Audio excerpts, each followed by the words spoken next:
Please তাড়াতাড়ি gate খোলো চাচা। কে কে এত রাতে? চাচা আমি লীনা।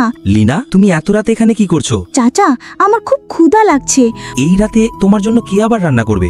মনে হয় চাচা ও আমাকে আর ভালোবাসে না। লীনা, তাড়াতাড়ি ভেতরে এসো, আমি তোমার জন্য নুডলস বানাচ্ছি। ঠিক আছে চাচা। লীনা, নুডলস কেমন হয়েছে? অনেক সুস্বাদু চাচা, কিন্তু কাল সন্ধ্যা থেকে আমার বাবা হারিয়ে গেছেন। কি বলছো? কাল সন্ধে থেকে?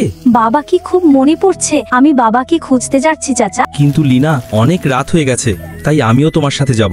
এই কথা বলি যেমনে লীনা ও চাচা খুঁজতে বেরোয়। বাবা কোথায় আপনি বাবা? ভাইয়া, কোথায় আছো ভাইয়া?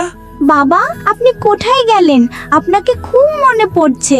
লীনা, এখন তো অনেক রাত হলো, চলো কাল খুঁজবো। চাচা এই কথা বলে যেমনে লীনাকে বিছানায় ঘুমানোর জন্য রাখে। চাচা আমাকে একা রেখে যেও না, আমি অন্ধকারে খুব ভয় পাই।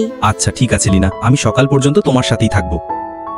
বাবা তাড়াতাড়ি উঠুন বাবা। তোমরা পাগল নাকি? আরাম করে ঘুমোতেও দেবে না। হারে মধ্যখর, তুই জানিস তুই কোথায় ঘুমাচ্ছিস? বাবা প্লিজ আজ থেকে দয়া করে মদ খাবেন না। যারা বাবাকে ভালোবাসো তারা অবশ্যই একটি লাইক করবে, আর এমন ভিডিও দেখার জন্য আমাদের চ্যানেলটি সাবস্ক্রাইব করো এখন।